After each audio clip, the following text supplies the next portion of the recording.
Sai da tua terra e da tua parentela para a terra que eu te mostrarei. E farei de ti uma grande nação, e abençoar-te-ei e engrandecerei o teu nome, e tu serás uma bênção. Essa foi a ordem que Deus deu a Abraão, apontando para ele não só uma nova estação, mas deixando bem claro que se ele cumprisse o propósito que Deus determinou para ele seria uma bênção. Talvez você já leu esse versículo várias vezes. Talvez, assim como eu, você já ouviu muitas pessoas pregar a respeito dessa passagem. Porém, talvez você não percebesse esse simples detalhe.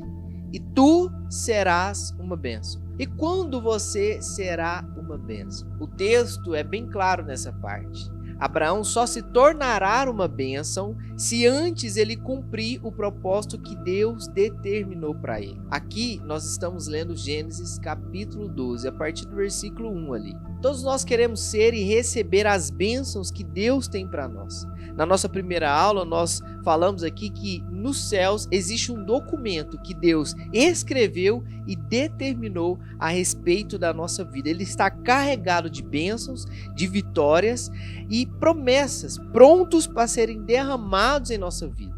E a pergunta que eu te faço agora é: o que nós estamos fazendo para receber essas bênçãos que Deus determinou para nós? Ou melhor, será que nós estamos dispostos a cumprir o propósito que Deus determinou para nós para que a gente possa receber essas bênçãos? O Deus de Abraão é o mesmo e ele sempre será. As mesmas promessas que Deus fez para Abraão, elas servem para nós também. E eu não estou falando de você sair da tua terra, e não estou falando de você sair da casa dos teus pais para uma terra distante, não estou falando sobre isso. O que eu estou falando é que se você cumprir aquilo que Deus já ordenou para a sua vida, você será uma bênção. Só que o contrário também é verdadeiro. O que nós temos atraído para a nossa vida quando nós escolhemos não viver aquilo que Deus determinou para nós? E é sobre isso que nós vamos conversar nessa aula de hoje. Então pega papel e caneta e vamos entender as consequências de uma vida sem propósito.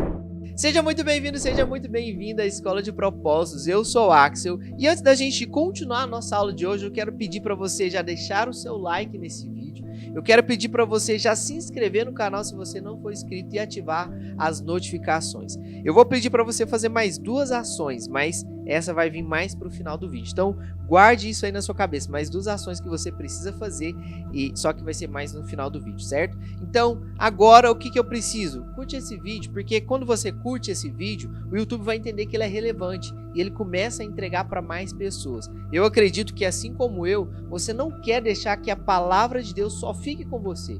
Eu acredito que você também quer que essa palavra seja entregue para outras pessoas. Então, não deixe de curtir esse vídeo e de se inscrever nesse canal para você continuar sendo abençoado através das ministrações que nós vamos continuar entregando através desse canal no YouTube, certo? Então vamos para a aula de hoje? Durante os 3 anos que Jesus caminhou e discipulou os seus discípulos, nós vemos que todos eles tiveram as mesmas oportunidades de aprendizado. Todos eles viram os milagres e o sobrenatural de Deus através da vida de Jesus. Então, nesse contexto que nós vamos abordar nessa aula de hoje, eu quero que você entenda que não existe uma diferença entre Pedro e Judas. Por quê? Porque eles viram e viveram no mesmo ambiente. Porém, a pergunta que fica é: o que fez Pedro se tornar um dos maiores apóstolos de Jesus e Judas suicidar? Eu separei 3 pontos que foram determinantes na vida dos dois. E o último foi o que fez Judas suicidar. E não se engane, esses pontos que eu separei aqui faz parte do nosso dia a dia, do nosso cotidiano. Então preste bastante atenção no que nós vamos conversar a partir de agora para você não cometer os mesmos erros. O primeiro ponto é o ambiente. Em João capítulo 12, Jesus está à mesa com seus discípulos em Betânia, logo após a ressurreição de Lázaro. Naquele ambiente pairava um clima de sobrenatural. Os discípulos tinham acabado de ver Jesus ressuscitar um homem que estava morto há 4 dias. Eu acredito que aqueles homens estavam extasiados, verdadeiramente anestesiados, com o coração em chamas, porque eles tinham acabado de viver o extraordinário de Deus. Eles viram com os próprios olhos. E então Maria, sensível ao Espírito, ela pega um frasco de nardo puro e começa a lavar os pés de Jesus em um ato profético. E aquele frasco ele era muito caro. Ele custava 300 denários, isso representava o salário de um ano deles. Agora imagina você pegar o seu salário de um ano. Eu não sei quanto que você ganha, mas vamos fazer uma média aqui de 2.000 a 3.000 reais por mês. Então nós estamos falando aqui de 30 mil reais e ela pega esse frasco que custa 30 mil reais e começa a lavar os pés de Jesus. Enquanto Maria está nesse ato profético, sensível ao Espírito e entendendo o mover de Deus naquele ambiente, Judas, ele fica indignado, cara.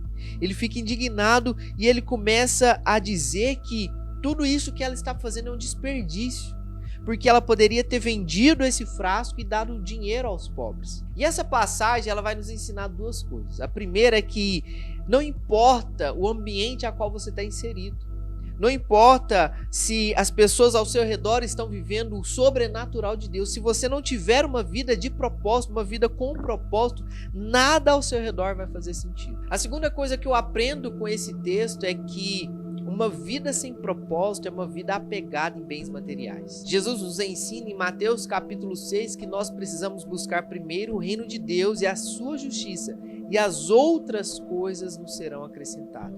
Quando ele fala de outras coisas, eles estão falando dos bens, eles estão falando das coisas deste mundo. Mas vemos que Judas estava mais preocupado com o valor do frasco do que com o que estava acontecendo naquele ambiente. E sabe qual que é o nosso maior problema? É que quando nós lemos esse texto e quando nós meditamos nessa passagem de Mateus capítulo 6, nós achamos que as coisas, que nós às vezes só colocamos as coisas acima das coisas de Deus. Mas geralmente o que nós fazemos é, nós colocamos o nosso trabalho acima da nossa família, nós colocamos o dinheiro acima do nosso casamento, nós colocamos os presentes que nós podemos dar para os nossos filhos acima do tempo de qualidade que eles tanto precisam. Às vezes nós estamos priorizando as pessoas de fora e não estamos sensíveis ao que está acontecendo dentro da nossa casa. E a pergunta que eu te faço é, o que tem sido prioridade na sua vida hoje? O valor das coisas que você tem ou o que as pessoas que tanto te amam estão fazendo por você? O segundo ponto é as expectativas. Pedro e Judas esperavam as mesmas coisas de Jesus. Eles acreditavam que Jesus viria como rei para libertar os judeus da mão dos romanos. E foi exatamente essa motivação que fez Pedro e Judas tomar decisões parecidas, tá? Em Mateus capítulo 26, Judas entrega Jesus aos fariseus. E a intenção dele era que com essa atitude Jesus se revelaria e se tornaria o rei que os judeus precisavam. Ele acreditava que Jesus não se deixaria ser preso e muito menos morto. Nesse mesmo lugar, Pedro tenta defender Jesus. Ele ataca um dos guardas e chega até cortar a orelha dele. Enquanto Jesus está sendo interrogado, Pedro está assistindo. E algumas pessoas que estavam naquele ambiente começam a reconhecer Pedro e começam a perguntar, você também não é um dos seguidores dele? E assim como nós conhecemos a história, Pedro nega Jesus 3 vezes. Quando nós estamos desalinhados com o propósito de Deus, nós começamos a esperar dele coisas que ele não prometeu.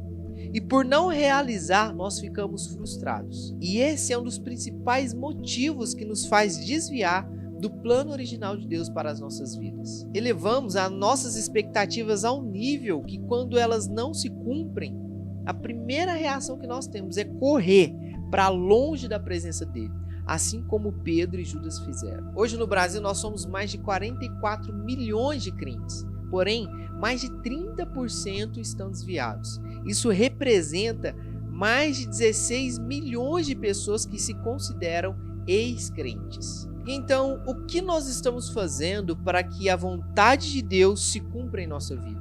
Ou nós só estamos esperando que Ele comece a realizar os nossos desejos? Será que a sua expectativa ela está alinhada com o propósito que Deus tem para você? Essas são perguntas que nós precisamos ser sinceros e responder. Porque são essas perguntas que vai fazer com que a gente se alinhe com o propósito de Deus. Que as nossas expectativas, ou seja, aquilo que nós esperamos de Deus, estejam alinhadas com o propósito que Deus determinou para nós. Não tem como eu ficar esperando de Deus algo que Ele não prometeu. Achando que Ele é apenas um garçom que vai trazer para nós aquilo que nós desejamos, aquilo que nós queremos, aquilo que os nossos desejos infantis querem. Ei, nós precisamos parar com essas atitudes. Nós só vamos amadurecer quando nós entendemos que Deus não está aqui para fazer a nossa vontade. Ele já determinou um propósito em nossa vida e o que nós precisamos fazer é estar alinhados com o propósito que Ele tem para nós. Ele não está para fazer a nossa vontade, é nós que estamos aqui para fazer a vontade dele. Se você entender isso, meu irmão, cara, você vai viver uma vida com propósito. Você será uma bênção. Lembra de Abraão? Abraão, ele só se torna uma bênção a partir do momento que ele cumpre a ordem de Deus. Abraão não estava lá para que Deus cumprisse os desejos dele. Abraão, ele sai da sua terra, ele sai da tua parentela para cumprir o que Deus já tinha ordenado para ele. E esse terceiro ponto, ele é o decisivo na nossa vida. É as escolhas, a falta de sensibilidade do ambiente e as expectativas desalinhadas com o propósito de Deus levaram Pedro e Judas a fazer escolhas erradas. Porém, com uma pequena diferença entre elas. Enquanto um escolheu se arrepender, o outro escolheu se condenar. Uma vida sem propósito é uma vida vulnerável, uma vida desprotegida. E qualquer escolha errada que fizermos pode nos levar à morte. A Bíblia diz que Pedro, ao sair do sinédrio onde Jesus estava sendo interrogado, ele chora amargamente.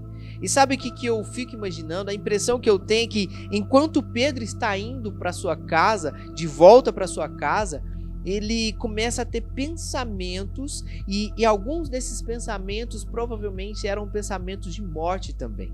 Porque imagina ele, um homem que largou 3 anos da sua vida, abandonou a sua casa, a sua profissão, a empresa que tinha herdado seus pais para viver um ministério junto com Jesus. E agora esse cara foi preso, está sendo interrogado e provavelmente será morto. Eu acredito que no caminho de volta para casa, Pedro ele também pensa em tirar sua própria vida. Mas sabe o que essa passagem me ensina? É quando eu começo a olhar Pedro, né, nesse período de incertezas, nesse período tão confuso, eu fico me perguntando o que fez Pedro suportar essas dificuldades. E a resposta que o Espírito Santo de Deus me traz é que Pedro lembrou das promessas.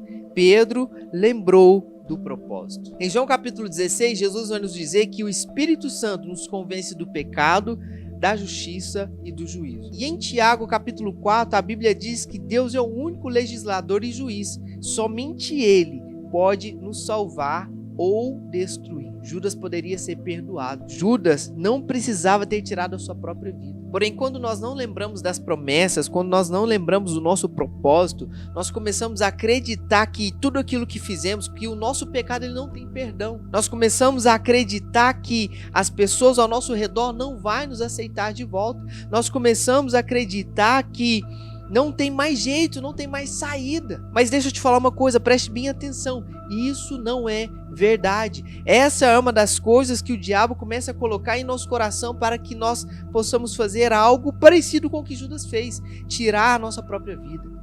Levar a nossa vida espiritual à morte. Se você está se sentindo assim, me ouça, por favor. Jesus te ama. Ele quer cuidar de você. Ele sente falta de você. Lembre das promessas. Lembra do propósito que Deus determinou sobre a sua vida. Jesus, ele está te esperando, basta você querer. E lembra das 2 coisas que eu ia pedir para você, que também é muito importante? Não saia desse vídeo sem deixar um comentário aqui. Se você é uma dessas pessoas que está se sentindo nesse lugar escuro, nesse ambiente de incerteza, onde você acha que não tem mais jeito, comente aqui porque nós queremos te ajudar.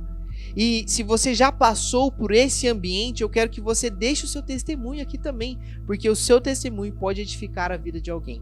E a outra coisa que eu preciso que você faça é compartilhe esse vídeo. Não retenha essa informação para você. Se você lembrou de alguém enquanto nos ouvia aqui, compartilhe essa mensagem, compartilhe esse vídeo. E lembre-se também, se inscreva no canal, faça parte da nossa comunidade Pecadores com Propósito. Eu deixei o link aqui na descrição e também está fixado nos comentários, tá bom? Até a próxima aula e tchau!